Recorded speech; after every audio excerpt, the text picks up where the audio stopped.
commencement était la parole. La parole était avec Dieu. Et en elle était la lumière. La lumière est arrivée sur les ondes. Lumière sur les ondes, votre programme d'information et de décryptage de l'actualité nationale et internationale à la lumière de la parole de Dieu. Musique, talk show, agenda et Bible Games. Lumière sur les ondes, une heure d'analyse des problèmes sociopolitiques, religieux, culturels et économiques par l'éclairage des Saintes Écritures. Tous les vendredis 18h30, 19h30, retrouvez Franck Stéphane Mauvois et Charlie Bacody sur les ondes de Radio Bonne Nouvelle 99.6 FM. Lumière sur les ondes, le Christ s'invite au débat radiophonique. To give you everything we are. Au commencement était la parole. La parole était avec Dieu. Et en elle était la lumière. La lumière est arrivée sur les ondes. Lumière sur les ondes, votre programme d'information et de décryptage de l'actualité nationale et internationale à la lumière de la parole de Dieu. Musique, talk show, agenda et Bible Games. Lumière sur les ondes, une heure d'analyse des problèmes sociopolitiques, religieux, culturels et économiques par l'éclairage des Saintes Écritures. Tous les vendredis 18h30, 19h30, retrouvez Franck Stéphane Mauvois et Charlie Bacody sur les ondes de Radio Bonne Nouvelle 99.6 FM. Lumière sur les ondes, le Christ s'invite au débat radiophonique. To give you everything we are. Jésus, viens, nous avons besoin de toi. Alléluia. Jésus, viens, Jésus, viens. Nous t'accueillons, Jésus, viens au milieu de nous. Nous t'accueillons, Jésus, viens au milieu de nous.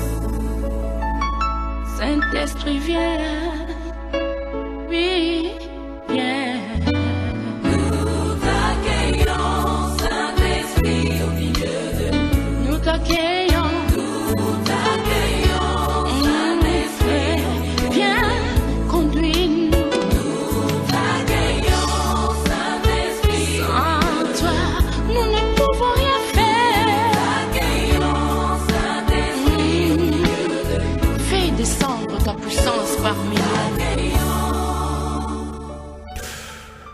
Lorsqu'on ouvre un ouvrage de référence, on aime savoir ce qu'on lit a du sens.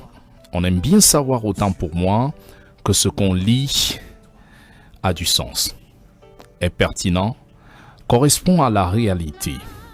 Et nous avons l'opportunité de disposer aujourd'hui de plusieurs dizaines de traductions de Bible dans le monde. Face à cette offre, à cette avalanche, il est parfois difficile de se repérer. Quelle tradition de la Bible faut-il choisir?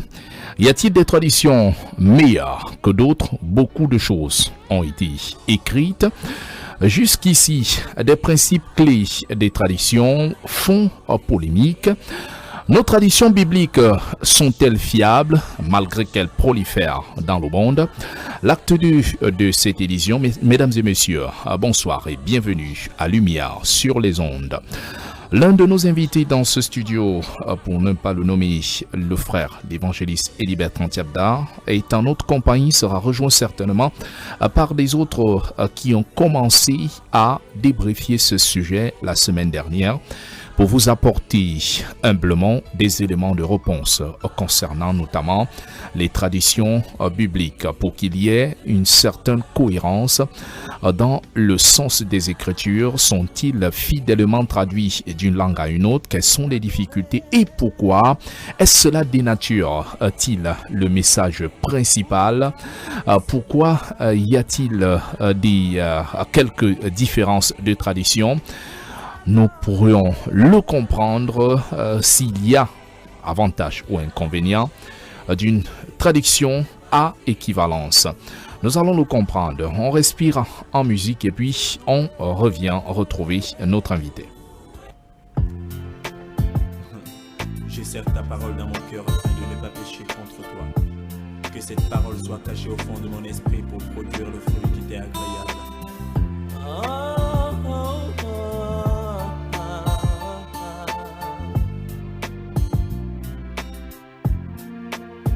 Plus que jamais j'aime ta parole, me rappelant ton amour divin pour moi.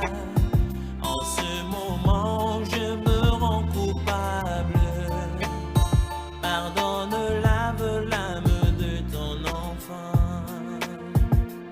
Dans ma vie, je voudrais te connaître mieux que ce que je... Merci à l'Optega dans ce titre Plus que jamais j'aime ta parole.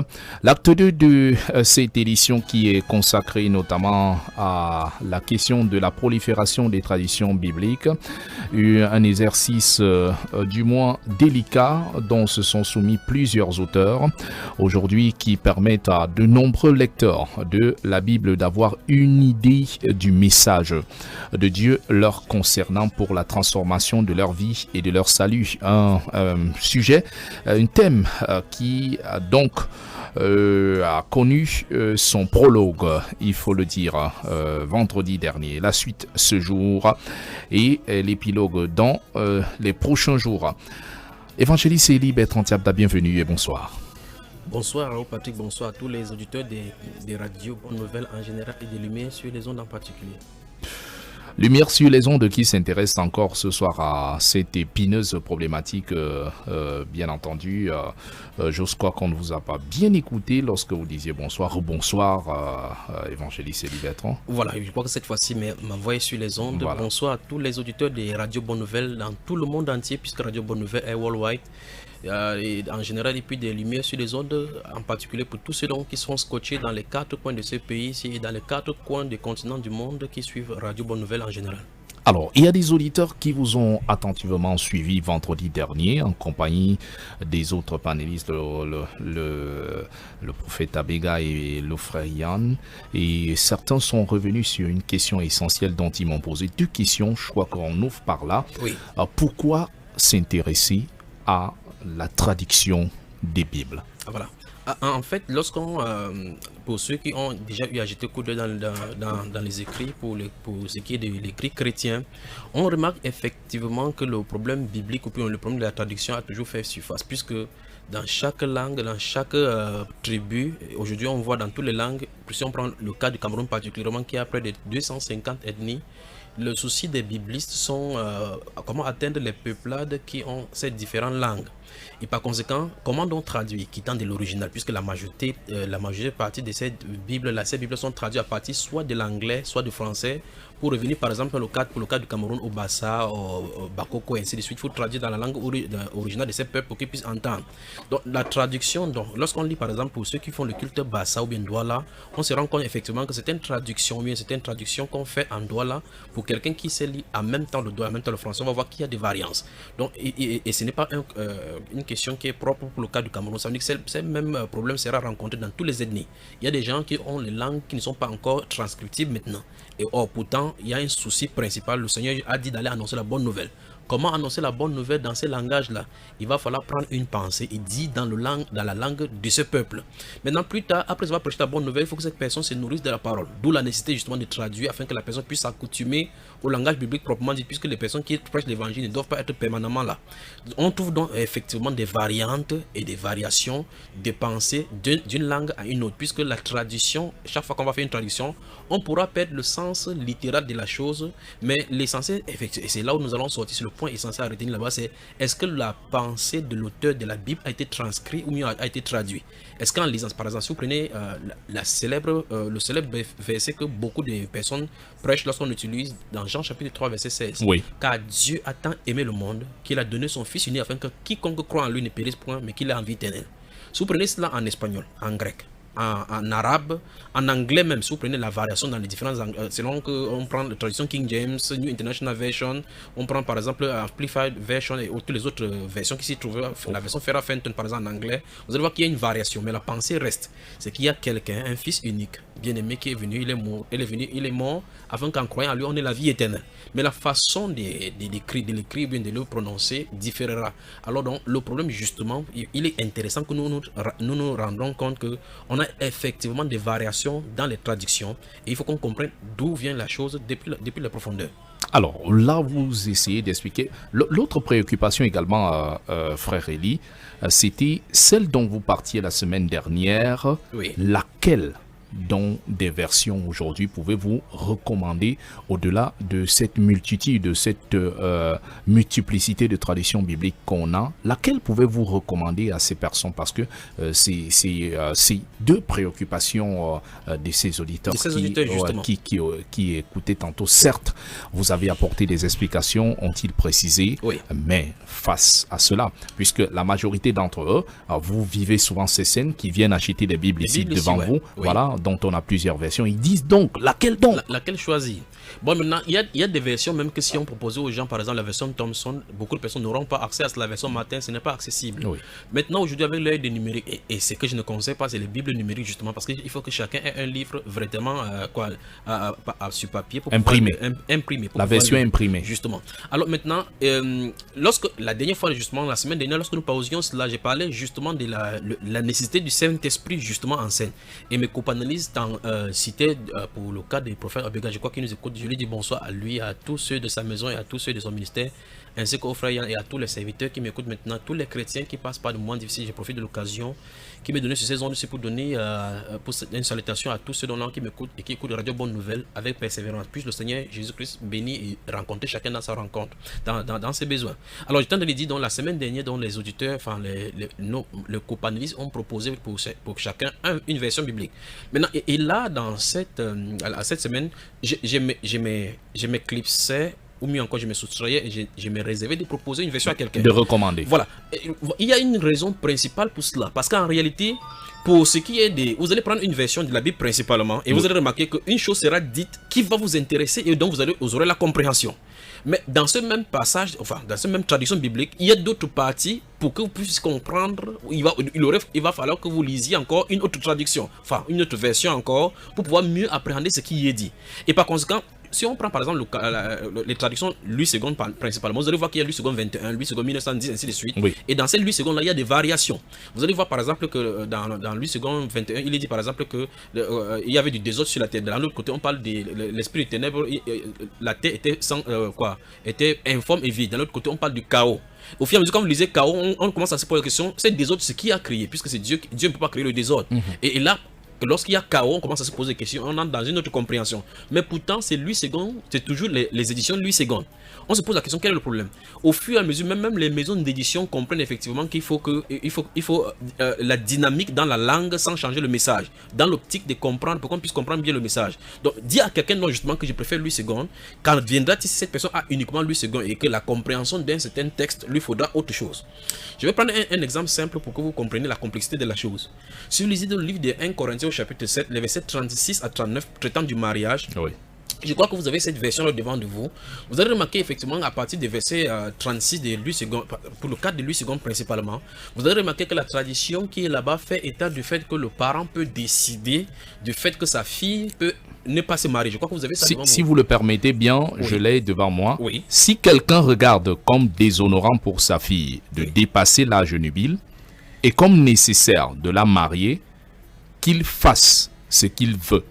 Il ne pêche point qu'on se marie. Mais celui qui a pris une ferme résolution, sans contrainte et avec l'exercice de sa propre conscience, et qui a décidé en son cœur de garder sa fille vierge, celui-là fait bien. Jusqu'au verset 39.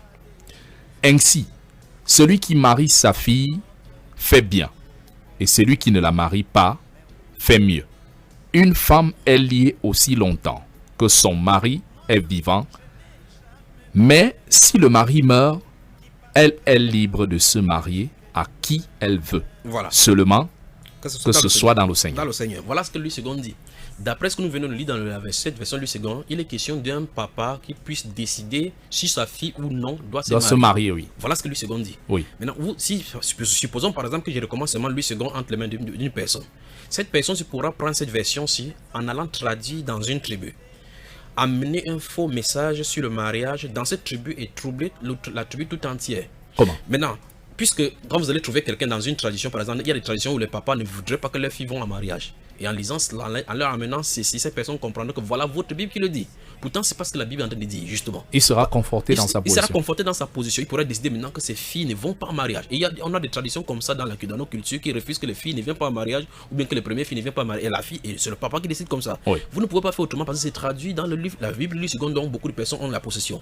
Maintenant, si nous prenions cette même version-ci, cette même verset dans la version, dans la version Darby, vous allez voir que ça dit autre chose. On parle cette fois-ci de l'expression d'une personne propre qui a décidé de garder sa virginité. Cette personne s'y fait bien. Là, dans cette version de Darby, il n'est même pas mentionné le parent là-dedans. Voilà donc pourquoi il parlait de la complexité de la chose maintenant, de la tentative de proposer une version à quelqu'un. Quand vous allez proposer cette version, et puisque je suis en train de parler de Darby, vous allez voir effectivement dans le livre de Genèse, Exode au chapitre, dans le livre d'Exode, vous prenez l'Exode en comparant également ces livres de Louis II, vous allez encore voir ces choses. Dans le livre de Louis II, il dit que quand les gens pécheraient sous l'ancienne alliance, ils venaient se présenter devant Dieu et la personne que Dieu désignerait devrait se présenter comme coupable. Mais dans la version de Louis II, on parle des juges. Pourtant, c'est la même phrase qui est traduite dans l'un et l'autre. On voit dans une autre version, on dit ces personnes qui sont reconnues coupables devant Dieu et c'est Dieu qui devait les prendre. Nous verrons que Dieu devait les sanctionner. Maintenant, on voit deux traditions. Dans la Bible, on parle des personnes devraient venir se présenter devant Dieu. Dans la version de Louis II, il est question. Alors, nous sommes en train de prendre deux versions seulement ici. Et donc là, nous avons des situations. Dans la version parole de vie également, nous avons cette même variation. Donc c'est pourquoi, si vous le permettez justement, je peux prendre dans la version parole de vie que j'ai allez-y. Dans la version parole de vie que j'ai devant moi, puisque tout à l'heure vous avez lu 1 Corinthiens chapitre 7, verset 36 à 39 dans la version Louis II. Oui. Maintenant, cette fois-ci, c'est la version parole de vie. Pour les auditeurs qui sont à la maison, ils peuvent également prendre cela. La Bible déclare au verset 36 de 1 Corinthiens chapitre 7 dans la version parole de vie, un jeune homme désire fortement sa fiancée. Il pense qu'il risque de mal agir avec elle et qu'ils doivent se marier. Alors, il doit faire comme il veut. Tous deux n'ont qu'à se marier. Ce jeune homme ne commet pas de péché. Verset 37. Mais il peut décider fermement dans son cœur de ne pas se marier et de ne pas coucher avec sa fiancée. S'il décide vraiment cela dans son cœur, sans être forcé et en restant maître de ses désirs, il fait bien de ne pas se marier. Verset 38 enfin. Ainsi, celui qui se marie avec sa fiancée agit bien, mais celui qui se marie, ne se marie pas avec elle fait encore mieux. Donc vous voyez justement qu'il y a une complexité ici. Oui. Maintenant, supposons donc justement que j'avais proposé ici, ou bien que je propose aux auditeurs, c'est que la version la plus préférable c'est Louis II. Vous voyez quelle complexité ça trouve là. Et ici nous trouvons un thème qui peut amener vous savez effectivement après le choix du Seigneur Jésus-Christ, l'autre choix c'est le choix du conjoint. Oui. Et maintenant la Bible déclare dans le livre d'Un Timothée qu'il y a des gens qui vont venir se prescrire aux gens de ne pas se marier. Et là, quelqu'un pourrait se conforter en lisant Louis II que effectivement, je décide en tant que père que toi tu ne dois pas te marier. Pourtant, dans ces livres de paroles de vie, nous voyons effectivement que le papa n'est même pas mentionné. Oui, il n'est pas mentionné. Voilà pourquoi donc, comme pour répondre à la personne qui pose cette préoccupation, proposer une version aux gens, ça serait pas possible. Parce qu'en réalité, c'est que moi je peux conseiller aux gens, après le baptême du Saint-Esprit dont je viens de parler, de rechercher la face de Dieu afin d'être sûr que nous sommes dans le vrai par l'Esprit de Dieu. Il faut prendre des versions et les comparer parce qu'une version peut mieux expliquer une autre chose par rapport à l'autre. Pas pour dire que l'autre est fausse, parce que l'autre dit d'une certaine façon et amène d'une certaine lumière. Là maintenant, si on est sur le texte comparatif, on pourra comprendre, on pourrait se poser la question pourquoi lui a employé comme cela. Qu'est-ce qui l'a influencé à interpréter ainsi? Voilà une autre champ de travail qu'on pourra faire. Mais tel que Louis II l'a traduit, il n'y a pas totalement la faute. Mais le problème, c'est au niveau de la compréhension et de l'interprétation qu'on peut en faire et qu'on peut construire des doctrines à partir de ces versets isolés. La dernière fois également, j'ai mentionné le cas de 1 Timothée au chapitre 3, le verset 16, dont la Bible déclare que le mystère de la piété est grand. Vous voyez? Je crois que vous avez également cela là-bas dans 1 Timothée chapitre 3, le verset 16. La Bible déclare là-bas, je crois que vous pouvez lire si vous avez ça au devant de vous. Oui, je laisse cette version de Louis II. Oui. Et, sans contredit, le mystère de la piété est grand. Oui. Celui qui a été manifesté en chair, oui, justifié par l'Esprit, oui, vu des anges, oui, prêché aux gentils, cru dans le monde, et levé dans la gloire. Oui. Voilà. Maintenant, vous voyez que dans cette version de Louis II, il est également dit que c'est lui. Le mot c'est lui qui est écrit là-bas dans la version originale, si vous venez les traductions grecques, oui, il est question de théos. Et théos, c'est l'équivalent en grec du mot Dieu. Donc naturellement, on devrait mettre là-bas Dieu a été manifesté en chair, vu en esprit, prêché aux nations, élevé dans la gloire. Ce qui veut dire, si c'est écrit littéralement, et c'est pour ça que certaines versions de Louis II remodelées ont traduit cela en corrigeant le mot c'est lui là-bas. Maintenant, ça va nous dire clairement, en lisant ces versets, on comprend que le mystère, l'un des mystères de la Bible, c'est l'incarnation de Dieu sur le plan humain. Maintenant, quelqu'un qui, comme les témoins de Jéhovah le font en se pavanant avec cette version de Louis II, ils diront exactement qu'il n'est pas question de Dieu là-bas. Pourtant, littéralement, s'il fallait montrer, comme les musulmans également prennent ces versets pour dire, montre-moi là où il est dit que Jésus-Christ est Dieu dans les Saintes Écritures. Là, clairement, il est dit que Jésus-Christ est Dieu manifesté en chair, c'est lui qui a été vu, prêché dans le monde, c'est lui qui est prêché dans le monde. Quand nous prêchons n'importe quoi, l'évangile, il est question du Seigneur Jésus. Maintenant, si nous prenons également, prenons encore cette autre version, parce que nous avons pris le texte comparatif ici, dans la version parole de vie dont je venais de lire tout à l'heure, au verset 16 de 1 Timothée 3 toujours, il est dit, oui, c'est sûr, elle est grande, la connaissance mystérieuse que la foi nous donne. Et puis il dit 2 points, le Christ s'est montré en devenant homme. Et il est juste, l'Esprit Saint l'a prouvé, il a été vu par les anges, et l'on l'a fait connaître chez vous, chez tous les peuples sur la terre. On a cru en lui et dans le ciel, il a reçu la gloire de Dieu. Ça, c'est une autre variation. Mais ici, vous voyez effectivement qu'on parle de la prédication de Christ qui s'est montrée. Mais pourtant, c'est la divinité de Christ qui est révélée dans ces passages. Maintenant, supposons que tout à l'heure, après avoir dit par exemple que la parole de vie faisait état du fait que la bonne traduction par rapport à 1 Corinthiens 7, verset 36 à 38 était bien traduite dans parole de vie. Et il dit, ok, donc à partir de ce verset, je recommande plutôt parole de vie. Nous voici également dans 1 Timothée 3, au verset 16, qui, ici, la divinité de Christ est carrément biaisée. Tout comme dans Louis II. Donc vous voyez que dans une tradition, une chose sera traduite de la bonne façon, dans une autre tradition, il y aura des problèmes. Qu'est-ce qu'il faut donc faire? Il faut amener toute cette tradition-là, c'est un travail. C'est pour ça que la vie de la foi n'est pas basée seulement sur les sensations et sur le travail de façon superficielle. Ceux qui veulent travailler avec le Seigneur, ceux qui veulent marcher avec le Seigneur, doivent véritablement savoir ceux à qui ils ont cru et travailler durement pour que leur âme puisse garder la nourriture. Parce qu'il se pourrait qu'à un moment donné, on ait des persécutions comme le cas de la Chine, au Pakistan, en Cachemire indien et autres là-bas, et tous les autres coins où nos frères souffrent de l'évangile. Ils ne peuvent pas marcher avec la Bible. Il va falloir qu'on ait la parole en nous. Quelle est la parole? Il faut que l'Esprit atteste que cette parole, c'est la parole qui a été donnée par les saints apôtres. C'est pour cela donc qu'il est clair, il est nécessaire que nous travaillions et que nous examinions ces domaines-là au plus profond. Alors, je m'apprêtais à vous relancer sans vous interrompre. Vous pouvez réagir au cours de cette édition en nous appelant au 697 58 90 61, 697 58 90 61 ou au 652 11 57 97, 652 11 57 97, 697 58 90 61, 697 58 90 61. Vous pouvez réagir soit par appel ou par SMS. Je m'apprêtais à vous relancer sans vous interrompre, frère Eli, sur vous êtes un enseignant de la parole de Dieu et vous avez touché plus d'une version. Et une particularité aussi, c'est que vous avez connaissance des écrits hébraïques et grecs. Alors, parmi ces versions auxquelles vous faites souvent face, lesquelles ou laquelle se rapproche au moins des textes originaux que vous avez l'habitude de lire? La question, justement, la réponse se trouve dans la question. Puisque toutes les traductions que nous essayons de lire dans toutes les langues disent qu'ils traduisent d'après l'original. Oui. C'est ça le vrai problème. Oui. Voilà. Maintenant, si donc... Dès la première page, on dit qu'effectivement traduit d'après les originaux. Oui. Maintenant, lorsqu'on entre dans les variations, on se pose la question si effectivement ils ont consulté les originaux.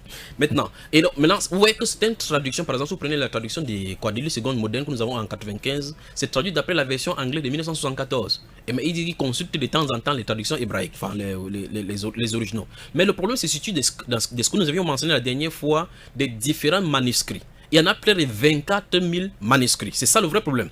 Donc quand quelqu'un dit, nous avons consulté, comme l'entrée en texte de Louis II particulièrement, on traduit d'après l'hébreu et le grec. Bon, quand on dit d'après l'hébreu et le grec, on a comme impression qu'il y a un seul manuscrit où chacun est censé aller se ressourcer. Parce qu'en réalité, le problème c'est ceci. S'il y avait un seul manuscrit, on aurait une seule traduction. puisque chacun irait là-bas épuisé. Le vrai problème, c'est justement le fait qu'il y ait 24 000 manuscrits.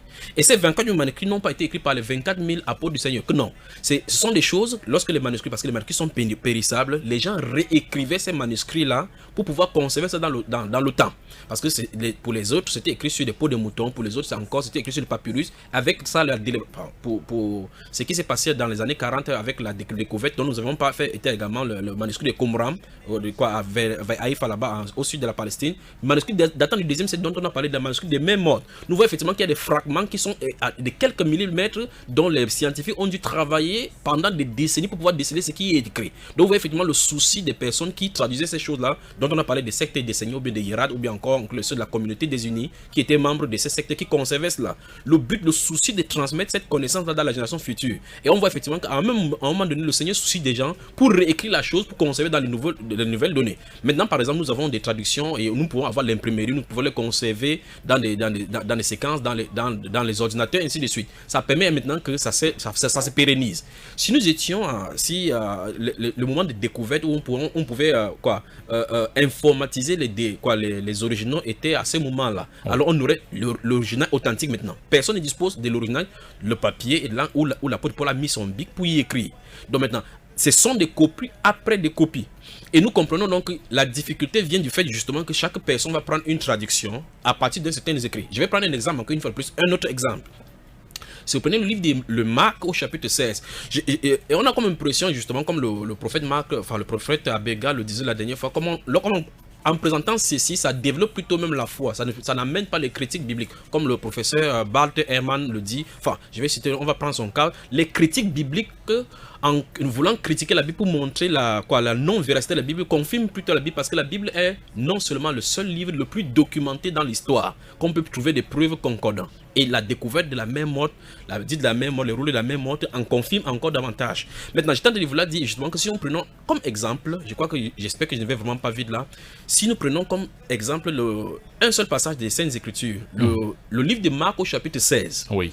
Si vous lisez le livre de Marc au chapitre 16, vous allez remarquer effectivement, ça s'arrête au verset 9, normalement. Si vous lisez le verset 9, dans certaines traductions, vous allez remarquer que le Marc chapitre 16, ça s'arrête au verset 9, donc le verset 8, pour les traductions qui se respectent, le verset 9 jusqu'au verset 20 vont être mis entre parenthèses. Et maintenant, ils vont donner le pourquoi ils mettent ça entre parenthèses. Ils vont dire que certains manuscrits, les manuscrits les plus récents, les plus anciens, c'est terminé dans Marc chapitre 16, verset 9. Pendant qu'on découvre encore d'autres manuscrits qui continuent en dehors du verset 8 jusqu'au verset 9. Maintenant, qu'adviendrait-il si quelqu'un traduit en tombant sur le manuscrit qui s'arrête au verset 8? Il aura justement Marc chapitre 16 avec 8 versets. Entre-temps, certaines personnes... Mais pourquoi est-ce que ces manuscrits-là s'arrêtaient au verset 8? Ça, c'est le mystère du temps. Parce qu'en réalité, quelqu'un peut avoir dérobé une partie du manuscrit. Ça peut avoir été délabré. Mais lorsqu'on découvre le manuscrit seul, on doit traduire seul en laissant intact. Et maintenant, quand quelqu'un va donc pour les biblistes, quand ils vont pour consulter ces marques-là, ils essaient de voir les variantes des différentes traductions concernant ce même livre de Marc, pour voir à partir de quel manuscrit. Avec la datation du carbone 14 par exemple, on peut savoir lequel est le plus ancien. Et en faisant comme ça, on fait des études comparatives pour pouvoir établir que en fait, celui-ci a copié en s'arrêtait ici, mais le plus ancien que lui s'arrêtait encore là-bas. C'est donc pour cela que vous voyez cette variation. Maintenant, quand vous voyez dans Marc chapitre 16, imbrigué à partir du verset 9 justement, si vous pouvez prendre cela, le verset, à partir du verset 9, vous allez voir que si vous lisez le verset 8 puis le verset 9, il y a une chute de langage là-bas. Verset 8, elle sortit du sépulcre et s'enfuit. La peur et le trouble les avaient saisis. Et elles ne dirent rien à personne, à cause de leur effroi. Oui. Jésus, étant ressuscité le matin du premier jour de la semaine, apparut d'abord à Marie de Magdala, de laquelle il avait chassé 7 démons. Voilà, vous voyez effectivement que le verset 9 semble redire ce que le premier verset disait, parce que le premier verset racontait cette histoire. Maintenant, dans la version que j'ai prise ici, dans Parole de vie, que j'ai prise ici à Radio Bonne Nouvelle, qui coûte, je crois, à peu près 5 000 francs, et nous avons parlé de l'aspect commercial de cela. Dans ce même Marc, il est dit en appendice ici en bas. Voilà la notice qui est écrite en bas, je rappelle, c'est la version Parole de vie. Il est écrit ici, certains manuscrits anciens s'arrêtent après le verset 8 et ne contient pas les versets 9 à 20, ce qu'il disait tout à l'heure. Ceux-ci résument les récits des autres évangiles sur ce qui s'est passé quand Jésus s'est relevé de la mort. Donc l'information ici, c'est que c'est un manuscrit, s'arrête au verset 8. Mais voici donc ce même livre des paroles de vie qui révèle que c'est un manuscrit, s'arrête au verset 8, continue jusqu'au verset 20. Mais est-ce à dire donc que les portions du verset 9 au verset 20 ne sont pas dignes de foi? Que non. Parce que c'est dans ce verset justement qu'est contenu. Parce que les gens, par exemple, comme les amateurs du témoin de Jéhovah, qui essaient de régner les miracles du Seigneur Jésus-Christ, ça appuie sur ces passages-ci, ces indices-ci, pour dire en réalité, même dans le manuscrit original, ça ne se retrouvait pas. Ça n'existait pas. Alors la question c'est, pourquoi l'avoir ajouté? Qui l'a ajouté? Est-ce que les choses qui sont contenues au sein des Écritures? Parce que c'est dans ces versets-là, au verset 15 de ce Marc chapitre 16, le Seigneur dit, allez prêcher la bonne nouvelle à toute la création. Celui qui croira et qui sera baptisé sera sauvé. Puis il dit, voici les miracles qui accompagneront ceux qui auront cru en mon nom, ils chasseront des démons. Ils imposeront même aux malades, mais là seront guéris. C'est dans ce carnet, dans ce bloc-là justement, qu'est donné la grâce qui accompagnerait ceux qui devaient croire et annoncer la bonne nouvelle. Maintenant, certaines personnes, donc, pour mettre en doute justement la véracité des l'onction octroyée par le Seigneur Jésus aux disciples aujourd'hui, dans notre ère, disent clairement que, et pour rejeter cela, pour dire les manuscrits anciens ne mettent pas le verset 9 au verset 20. Donc voilà donc cette complexité que nous avons dans les Saintes Écritures, et enfin qu'on rencontre aujourd'hui tout autour de la chose, d'où l'importance justement que les gens cherchent plutôt l'esprit qui a inspiré ces choses-ci. Parce que l'esprit n'est pas dénaturé par le temps. Le Saint-Esprit n'est pas contenable dans un seul livre. Le Saint-Esprit ne peut pas être altéré. Les créations peuvent être altérées parce qu'il y a certaines personnes, je prends, vous permettez de bien le signifier. Il y a des personnes qui disent, justement, comme il y a des fragments qui sont perdus, par exemple, si vous lisez le livre de 1 Chronique, il y a, par rapport à l'âge de Saül, par exemple, ce n'est pas mentionné. On dit, Saül avait l'âge de, et on met point, lorsqu'il a accédé au trône. D'autres personnes essaient d'interpréter pour y mettre un âge. Mais vous remarquerez que certains manuscrits n'en mentionnent pas. Alors maintenant, quand la Bible se tait, il faut qu'on se taise. Maintenant, comment faire donc pour savoir ce qui est là-bas? Quel est le but pour lequel le Saint-Esprit n'a pas permis qu'on le mette? Alors voilà pourquoi il disait effectivement qu'il faut qu'on fasse attention à la manière dont on fait. Remarquons par exemple, il est clairement défini par les scientifiques aujourd'hui qu'il y a eu un moment où il y avait des dinosaures sur cette terre, qu'il y a eu des animaux qui ont disparu sur cette terre. Mais le fait que les animaux ont existé, ont disparu, ne veut pas dire qu'il n'y a pas eu l'accès. Ce n'est pas la création de Dieu. Parce que les gens se disent, ok, comme l'écriture a été altérée par tout le temps, c'est la preuve que ce n'est pas la parole de Dieu. Dieu a parlé, les animaux ont été créés. À un moment donné, les dinosaures ont cessé d'exister. Pourquoi? Parce que Dieu peut-être pensait-il qu'avec cela, on serait dans un univers sauvage où ils vont détruire la terre. Et il a pensé qu'il était question maintenant de les faire disparaître. Donc, il est inaltérable maintenant et on ne peut pas dire le contraire que les dinosaures ont existé. Il n'y a pas de trace des dinosaures vivant sur la terre. Mais le fait que les dinosaures n'existent plus sur la terre ne veut pas dire que les dinosaures ne venaient pas de Dieu ou bien ils n'ont pas existé. De la même façon, si la parole est venue de Dieu, et même si ça a été altéré par le cours du temps, et j'ai dit certaines paroles ont été altérées, ça ne veut pas dire qu'on va remettre en cause du fait que ça provenait de Dieu. C'est ça qu'il veut dire. La parole de Dieu, ou bien encore les Saintes Écritures, c'est digne des fois, comme la Bible déclare dans 2 Timothée chapitre 3 verset 16, que toute cette écriture est un souffle théonosis venant du souffle de Dieu et digne, utile pour être enseigné. Et en fait, de toute façon, ça parcourt la terre et ça balaye aujourd'hui, ça nous a transformé, ça continue à transformer la vie, malgré les critiques les plus virulents comme celui de Baal Elman dont je parlais, un professeur émérite. Pas seulement lui, du côté musulman aujourd'hui, les musulmans ça appuie sur ces choses-là, sur ces données historiques qui sont données par rapport à la Bible pour essayer de discréditer la Bible en disant voici les contradictions qui se trouvent dans la Bible. Pourtant, ces contradictions-là semblent se révéler justement à cause de ces différentes variations des traditions. Et ils taguent maintenant en présentant leur seul rouleau qui date de 1400 ans seulement en disant que non, ça n'a pas été touché, c'est la preuve que ça vient de Dieu. Le fait que ça n'a pas été touché ne veut pas dire que ça vient pas de Dieu parce que Satan également peut préserver. Les démons sont restés intacts jusqu'à aujourd'hui. Ça ne veut pas dire que les démons là sont les serviteurs de Dieu. Alors, ça semble donner l'impression qu'il y a des contradictions. Pourtant, ce sont des questions, comme vous le relevez, d'interprétation et de compréhension. Absolument. Mais comment en est-on arrivé là, frère Élie, à en avoir aujourd'hui des traductions pour certains mouvements religieux, pour ne pas le cacher, les catholiques qui ont leur Bible, la Taube, la Nouvelle Jérusalem, le mouvement des témoins de Jéhovah qui ont leur Bible, le Monde Nouveau, voilà. Beaucoup d'autres, les pentecôtistes qui s'accrochent à la version Louis II, qui les estiment que c'est la version la plus fiable, les baptistes, plusieurs mouvements méthodistes, chacun, quelles sont les intentions, quelles ont été les intentions de ces personnes pour en arriver à ce niveau. Voilà, en tout cas, pour ce qui est des choses spirituelles, il n'y a rien de caché qui doit être relevé ou bien révélé. ce qui est au commencement, c'est la même chose que la Bible déclare qu'il n'y a rien de nouveau sous le soleil. Oui. Pour regarder cela, ce n'est que les Saintes Écritures qui doivent nous révéler cela. Prenons un exemple simple et allons à l'origine lorsque les Écritures commencent à être révélées. Oui. Lorsque Dieu lui-même fait appeler Moïse sur la montagne dans le livre d'Exode chapitre 32, c'est lui qui dit fais-toi une table. Il y a une table et c'est Dieu lui-même qui a écrit avec les lois, avec ses propres doigts pour ce qui est des 10 tables. Moïse va briser plus tard à cause de la désobéissance des Juifs, puis Dieu va encore réitérer en disant apporte encore le caillou, je vais encore en écrire. Mais plus tard, Dieu va demander à Moïse d'écrire. Et Deutéronome finit en disant que c'était l'écriture de Moïse. Moïse qui a écrit. Dieu a révélé toutes ces choses à Moïse. Et Moïse, en quittant la scène, dit à Josué, et c'est dit effectivement, le Saint-Esprit dit à Josué, dans Josué chapitre 1, que ce livre de la loi ne s'éloigne point de ta bouche, mais dit le jour et nuit pour agir fidèlement selon tout ce qui est écrit. C'est alors que ça veut dire que ce livre regorge d'une importance capitale pour Dieu. Dans le livre de Deutéronome chapitre 17, parlant du roi qui devait venir sur Israël de façon prophétique, Dieu dit quand vous serez entré dans le pays, vous allez demander qu'on vous établisse un roi comme ceux des nations. Remarquez bien la similitude, comme ceux des nations. À cet instant-là, que le roi que vous allez susciter parmi vous fasse une copie de ce même livre afin qu'il y mette en pratique ce qui est écrit. Qui n'est pas un homme, grand nombre de femmes, grand nombre de chevaux, afin qu'il n'amène plus le peuple en Égypte parce que Dieu a dit qu'on n'irait plus passer chemin. Donc Dieu, dans une importance capitale, institue aux enfants d'Israël la nécessité, l'importance du livre.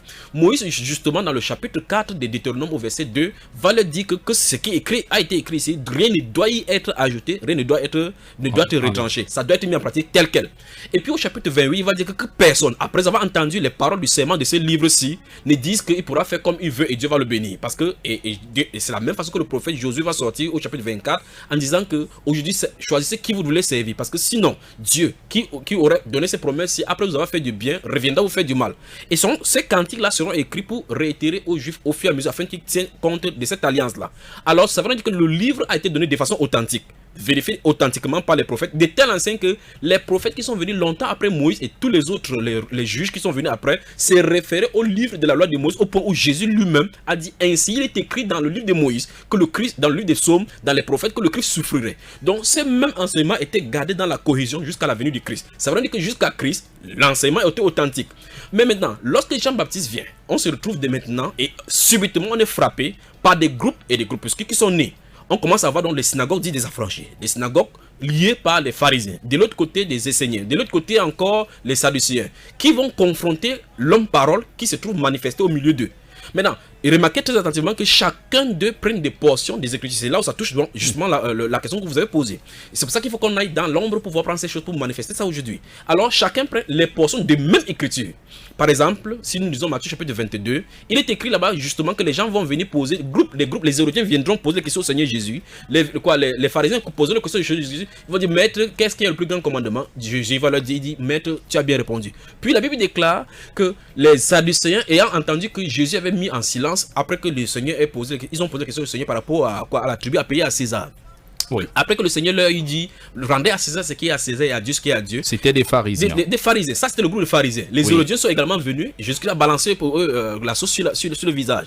Après eux vient maintenant le groupe appelé les Sadducéens. Après les pharisiens, c'était les Sadducéens. Les Sadducéens. Au chapitre 22 sur la question de la résurrection. Dès la résurrection. Le même jour, les Sadducéens qui disent qu'il n'y a point de résurrection vinrent auprès de Jésus et lui firent cette question. Maître, Moïse a dit, si quelqu'un meurt sans enfant, son frère épousera sa veuve et suscitera une postérité à son frère. Après que les pharisiens, eux, ils ont posé la question sur le tribut. Dis-nous, verset 17, dis-nous donc ce qu'il t'en semble, est-il permis ou non de payer le tribut à César? Voilà, donc nous voyons effectivement qu'en réalité, toutes les questions qui étaient posées au Seigneur Jésus, c'est pour le confronter à Moïse, pour voir si c'était conforme à la loi de Moïse. Maintenant, à l'issue de cette dernière question des Sadducéens, le Seigneur va leur dire quelque chose. Mais remarquez bien, les points phares, c'est, ils disent, Moïse a dit dans la loi. Oui. C'est ce que Moïse a dit. Ça veut dire qu'ils avaient des écrits. Mais d'où vient-il que justement ils avaient le même écrit de Moïse et parce que la doctrine des pharisiens justement c'est qu'ils croyaient aux esprits, croyaient à la résurrection des morts et ils avaient l'espérance. Mais ils y avaient ajouté, parce que les pharisiens ça veut dire séparés. Ils étaient tellement rigoureux et garnis à la tradition des pères qui eux-mêmes avaient ajouté à la parole de Dieu.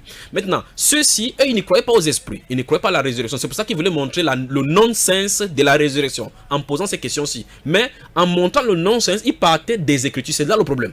Ils partaient des Écritures parce qu'il dit, Moïse a dit que d'après la loi, ça c'est d'après le livre de Deutéronome, que si un homme meurt sans avoir eu de postérité, le petit frère de celui-là doit prendre la même femme pour susciter la postérité.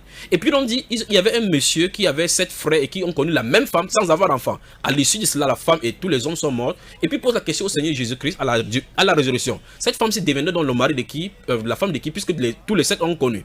Vous voyez, il n'avait pas la révélation de l'au-delà parce que en fait, c'est avec ceci, c'est avec cette démonstration qui parvenait à battre les pharisiens parce que les pharisiens ne pouvaient pas répondre à ces questions. Oui. Le Seigneur Jésus-Christ va leur dire clairement que vous êtes grandement dans l'erreur. C'est ce qui est dit dans le livre de Luc, de Marc. Vous êtes grandement, vous ne comprenez ni les Écritures ni la puissance de Dieu. Donc le problème ne se situe pas justement, et c'est ce qu'il dit la dernière fois, à la compréhension de l'original, parce que comprendre le grec et comprendre l'hébreu, ceux-ci qui lisaient le livre de Moïse, c'était les livres authentiques que Moïse, prophète et les autres ont écrits. Pourquoi lisaient-ils? Ils ne comprenaient pas.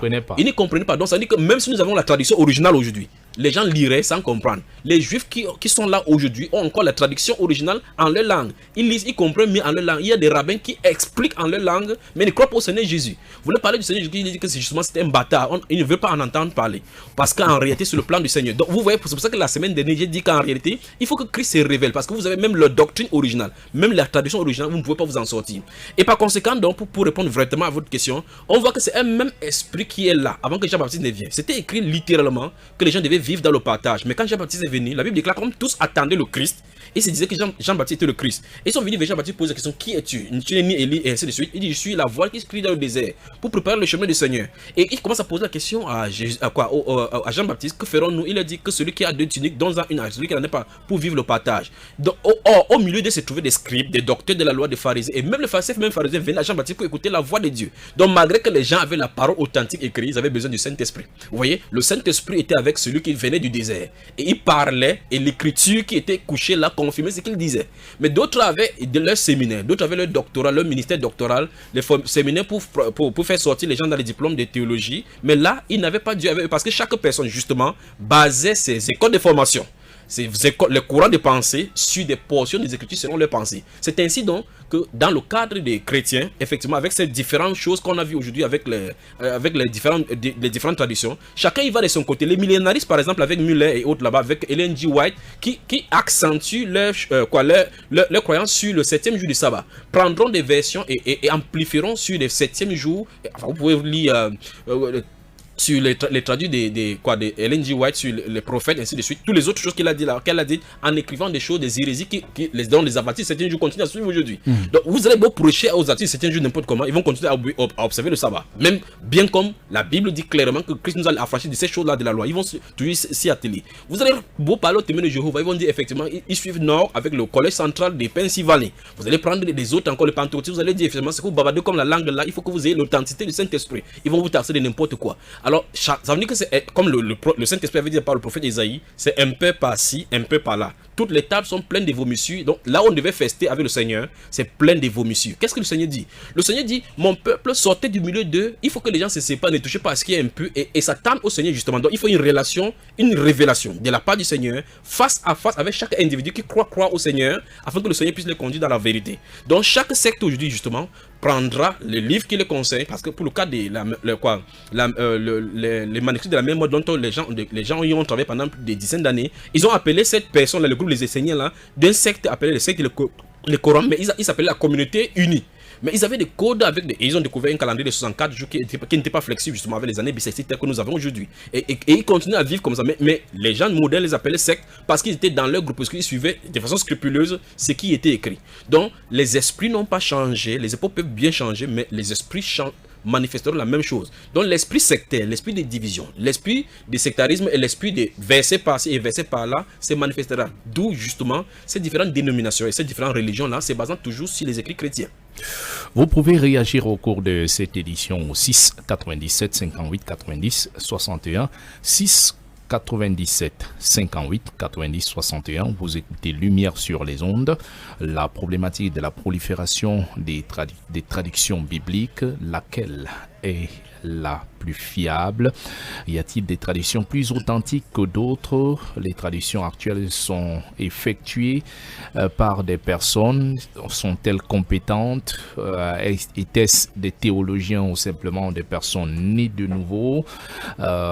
Quelques différences dans les traditions, des variations, donc des éléments de réponse dont nos invités essayent d'apporter des éléments de réponse depuis l'édition dernière. Alors, et frère Eli Bertrand Tiabda, dites-nous donc, est-ce que il y a une certaine homogénéité, une certaine convergence de toutes ces traditions sur les grands thèmes de la Bible qui sont enseignés, comme le précise Hébreux 6 qui parle des fondements. Oui. Est-ce que c'est ce qu'on remarque? Absolument. Et vous faites bien de mentionner cette question-là, parce qu'en réalité, la problématique justement sortirait, c'est est-ce que malgré toutes ces traductions-là, la foi chrétienne demeure? Est-ce qu'il est prêché malgré les variations telles que nous avons vues dans la première partie, justement les doctrines mineures qu'on peut s'en passer pour effectivement mettre sur la fondation? Est-ce que la fondation a été bougée? Justement, hormis les fondations comme les témoins de Jéhovah, nous voyons effectivement qu'en réalité, les principales doctrines chrétiennes y demeurent.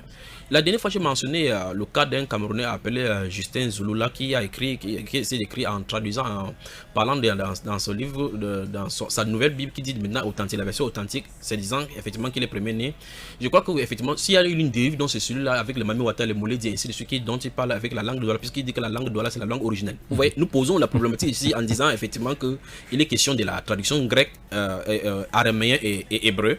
Lui parle que c'est le Douala ancien dont on parlait, que Adam était un Sawa justement, c'est pour ça qu'il était embordi de la mer, et que le Christ serait camerounais. Entre-temps, du côté des Gabon, enfin, du côté, il y en a des groupes gabonais, des groupes congolais également qui disent, quand j'étais au Congo, on m'avait montré une montagne là-bas, au Congo, Brazza, on disait effectivement que Jésus, Jérusalem, serait là-bas. Et il y a un Dieu là-bas qui est venu là-bas, un papa, à qui même le chef d'État consulte en envoyant des lettres. C'est terrible les dérives, terrible. Donc pendant qu'on s'en est dit comme ça, voilà des dérives qui continuent à avancer. Et on va avancer comme ça jusqu'à ce que le Seigneur revienne. Donc vous parlez justement de la convergence des doctrines principales. En effet, la doctrine principale, hormis ces secteurs qui commencent à naître maintenant pour régner, par exemple, le baptême, parce qu'il y a certaines personnes justement au milieu chrétien qui disent maintenant en réalité la doctrine, j'en ai rencontré des tas, que pour les chrétiens qui reçoivent le Saint-Esprit, ils n'ont plus besoin d'être baptisés. Baptisés d'eau justement, et parlant de l'apôtre Paul, enfin, de Pierre, pour dire en réalité c'est toi des juifs, on ne peut pas amener la tradition juive ici en disant que nous devons nous baptiser d'eau parce que nous ne sommes pas des juifs. Or, ils oublient justement que le salut vient des juifs. Tout ce que nous pouvons connaître de Dieu vient des Juifs. Tout ce que vous pouvez connaître, si vous voulez croire en Dieu, on l'appelle le Dieu d'Israël. Il n'a jamais dit qu'il est le Dieu du Cameroun, il n'a jamais dit ceci. Les écrits disent de façon spécifique que c'est le Dieu d'Abraham, le Dieu d'Isaac, le Dieu d'Israël. Donc c'est en lui que nous avons cru et nous avons été greffés à la racine principale, au tronc principal qu'est Abraham par la foi. Et par conséquent, si quelqu'un dit effectivement que non, je ne vais pas prendre cette tradition-là, c'est un peu passé, un peu par là. Donc les doctrines principales, il reste la mort et la résurrection de Jésus-Christ pour la justification de quiconque croit. Ça, c'est le summum dont là-bas. Comme on a vu tout à l'heure dans le livre de 1 Timothée chapitre 3, qu'il a été vu en esprit, prêché dans le monde, cru et élevé dans la gloire. C'est de lui dont nous attendons. L'espérance de notre foi est basée sur sa mort et sa résurrection. C'est donc pour cela que les musulmans attaquent justement, si vous lisez la Sourate 4, le verset 157, justement, en parlant de Christ qui n'ont pas tué, non lui crucifié. Et ceux qui ont entendu parler là-bas, ils se discutent entre eux, c'est un faux, avec leurs paroles, qu'ils ont tué Issa, le fils de Marie, ils ne l'ont ni crucifié ni tué, c'était un faux semblant. Donc vous voyez que la mort et la résurrection de Jésus-Christ gênent le monde. À Orbis, là, vous avez effectivement les différents évangiles qui sortent maintenant, datant justement précisément de ces siècles-là. Et il faut qu'on développe ça pour que les gens puissent. Allez-y. Vous lisez par exemple l'évangile de Thomas, l'évangile de Barnabas, l'évangile de Barnabé, comme on appelle. Vous voyez effectivement que là, la doctrine musulmane justement se base justement sur l'évangile de Barnabé, parce que littéralement vous allez voir des choses qui sont citées dans l'évangile de Barnabé qui se trouvent dans le Coran justement. Et comme vous allez voir effectivement ça, vous voyez que c'est la renégation. L'évangile de Barnabas rejette clairement la crucifixion du Seigneur Jésus-Christ, qu'ils n'ont pas tué, et c'est ce que le Coran confère. Mais maintenant, si vous lisez les Saintes Écritures, quand les apôtres quand le Seigneur Jésus-Christ est ressuscité, les soldats dans le livre de Matthieu au chapitre 27 et 28, il est dit justement là que les soldats étant tombés, quand les anges sont descendus avec puissance, les soldats sont tombés languissants et morts, comme morts. Et puis le matin, les juifs, enfin les souverains sacrificateurs vont les appeler en leur disant, allez dire maintenant, si on vous pose la question, dites, ces disciples sont venus voler le corps. Et la Bible déclare, et si le gouvernement veut vous en punir, on va vous sortir de la peine. Et ils ont donné des fortes sommes d'argent aux soldats à la résurrection pour témoigner que Christ n'a pas été ressuscité, que les soldats, enfin les disciples sont venus voler le corps de notre Seigneur Jésus.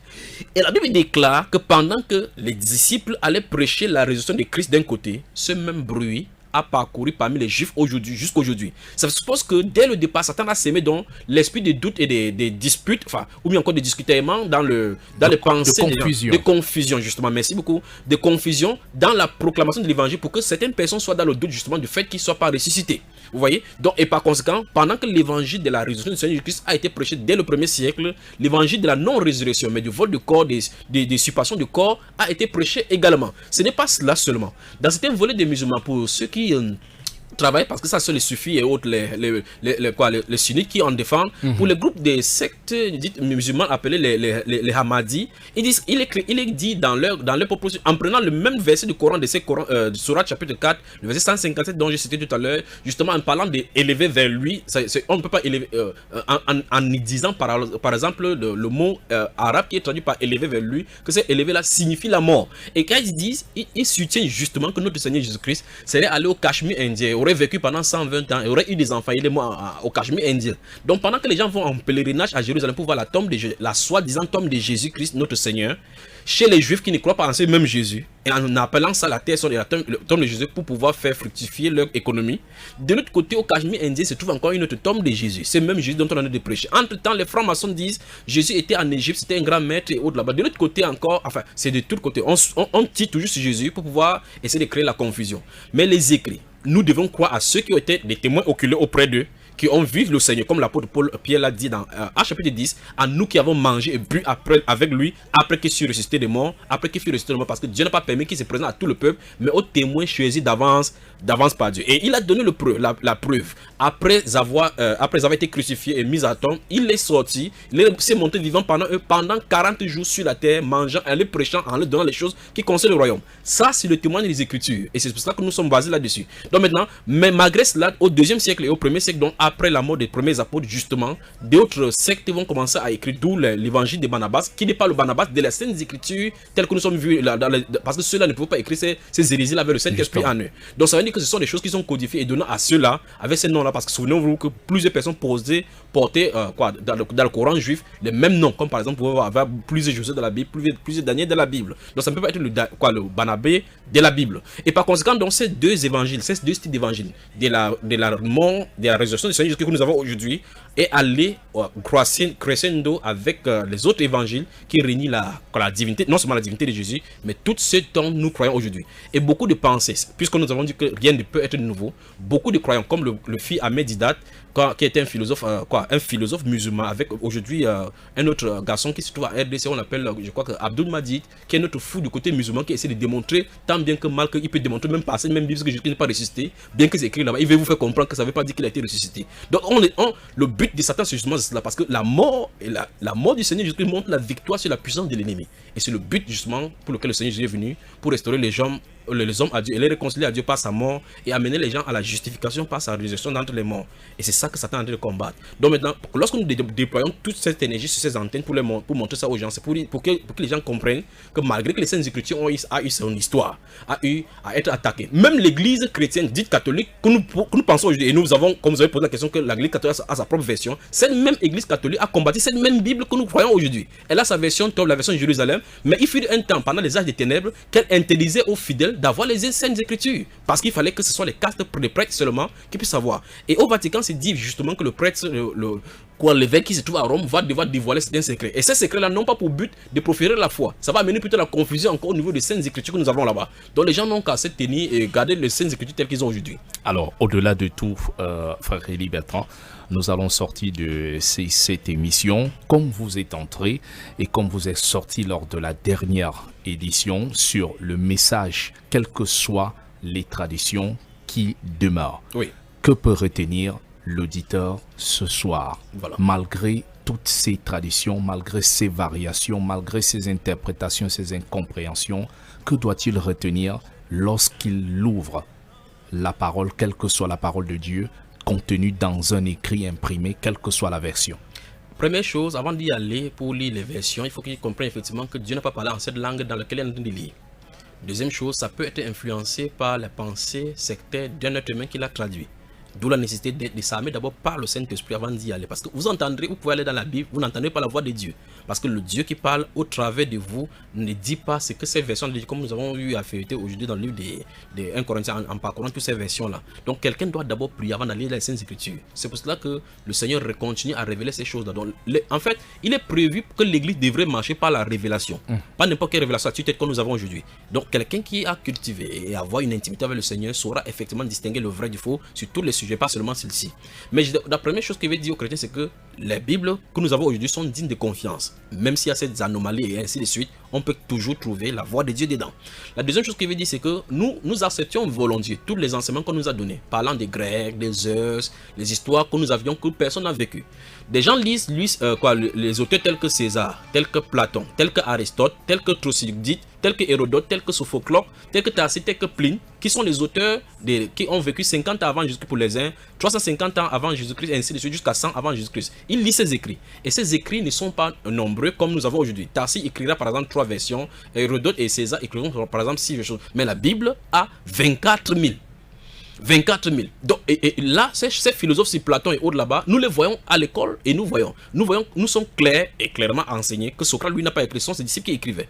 Maintenant, quand il s'agit de Jésus, on commence à poser la question que Jésus lui n'a pas écrit, on commence à poser la question sur le fait que quelqu'un n'est pas écrit, pour en réalité trouver des alternatives pour ne pas croire. En fait, la Bible s'adresse seulement pour donner à l'homme la marque authentique de Dieu sur sa création, pour diriger les gens vers lui, afin que ceux qui sont destinés à lui avec un cœur puissent y venir. Le livre dont je donne le conseil à tous ceux qui nous écoutent maintenant, c'est que le livre n'est pas comme un livre d'histoire. C'est un livre des révélations dont le Dieu qui se cache puisse se révéler aux êtres humbles qui viennent à lui. Et quel est son message? Et son message, justement, c'est le message d'espoir que l'homme est pécheur et a besoin d'un sauveur. Cette Bible-là dénonce les agissements de l'homme, dénonce nos pensées iniquités, dénonce les injustices au milieu des hommes et donne la solution comment s'en sortir. Et puis pointe du doigt tous ceux qui refuseraient d'échanger, comment ils vont rencontrer la même personne qui l'a écrit, le souverain de l'univers, le Dieu juge. Donc si quelqu'un le refuse aujourd'hui comme avocat, il le rencontrerait certainement comme juge. Alors, avis donc à tous ceux qui essaient de pervertir la Bible, essaient de dire des choses sur la Bible et autres là-bas, les chrétiens ne sont pas des fanatiques pour défendre leur religion comme les autres le font. Il y a quelqu'un, la Bible déclare, c'est Jésus qui l'a dit, si quelqu'un rejette sa parole, il rencontrera cette même parole-là au jugement. Et par conséquent, pour ceux qui veulent suivre le Seigneur Jésus et marchent d'après le Seigneur Jésus-Christ, ils ont justement là les manuels qui se tombent entre leurs mains pour pouvoir être dignes de confiance et savoir effectivement que leur foi et leur espérance reposent sur Christ Jésus. Maintenant, si donc quelqu'un va et se rencontre dans un écrit qui ne comprend pas, qui prie tout simplement le Seigneur et le Seigneur le mettra en contact, parce que le Seigneur dit aucune de ses brebis ne sera égarée, aucune de ses brebis ne sera perdue. Il y a eu des temps, nous sommes en train de parler des versions bibliques ici aujourd'hui. Nous avons tellement de versets bibliques, les versions bibliques pour nous conduire au pauvre, ça nous égare plutôt. Mais imaginez donc au 1er siècle quand ces écrits n'étaient pas rassemblés. Je me pose la question, comment les chrétiens donc devraient-ils vivre la sanctification? Devraient-ils connaître la volonté de Dieu si ce n'est pas révélation et par le Saint-Esprit? Parce que les apôtres passaient de lieu en lieu pour leur enseigner. Après avoir enseigné de façon orale, de façon magistrale, ils y partaient et ce n'est que les impressions et les prédications qu'ils vivaient qu'ils devaient mettre en pratique. Ils n'avaient pas des écrits sur lesquels s'atteler pour pouvoir comprendre le Nouveau Testament. C'est à l'issue de les lettres qui leur ont été données à 1 Corinthiens, 2 Corinthiens, à Tite, ainsi de suite. Ce sont ces lettres qu'on a rassemblées aujourd'hui qui fait pour nous des canons et que nous pourrons prendre comme socle aujourd'hui. Alors eux donc étaient plus en danger que nous, puisque quelqu'un pouvait venir enseigner n'importe quoi par révélation et ça ne venait pas de l'Esprit de Dieu. Nous avons maintenant au moins quelque chose sur lequel baser notre foi et puis suivre ces choses-là jusqu'à la fin. Frère Eli Bertrand Tiabda, merci. Ne me dites pas que c'est la fin, là, Raoul. Nous sommes pratiquement au terme de cette émission. Un dernier mot pour les auditeurs. En tout cas, que les gens continuent à marcher dans la voie de la sanctification à cette heure des grandes ténèbres qui se préparent sur la terre et pour notre pays particulièrement, et prier pour notre pays, pour ces choses-là, les soulèvements qui se passent dans le pays et ces nouvelles vagues qui en deviennent, que chacun se prépare dans la sanctification et dans la sainteté. Merci d'avoir été des nôtres encore ce soir. Cette grande variété et traduction sert plus encore à l'intelligence des Écritures qu'elle n'y met obstacle. Quand on s'attache à les lire avec une véritable application, c'est en consultant plusieurs traducteurs, il faut le dire, que souvent on est arrivé à saisir le sens de quelques passages dits très obscurs, mais le message reste essentiel tel que le serviteur de Dieu l'indiquait. C'est une lettre d'amour que Dieu écrit à un pécheur pour le ramener vers lui. Et si vous ne le faites pas lorsqu'il vous tend la main, en tant que sauveur, vous le rencontrerez en tant que juge et il vous condamnera. Un salut fraternel au prophète Abega, au frère Yann et à Franz Stéphane Mevois, et également à Grace Tiabda qui nous écoute quelque part dans la ville de Douala, une grande dame. Très important de le préciser. Chers auditeurs, c'était Lumière sur les ondes qui mettait un pan sur la prolifération des traditions bibliques, laquelle est la plus fiable, quelle Bible choisir, quelle Bible pour votre édification. Lumière sur les ondes s'arrête. Raoul Patrick Fior derrière ces micros de présentation. Nous étions en compagnie du frère Élie Bertrand Tiabda. Restez en compagnie de nos programmes. Que Dieu bénisse.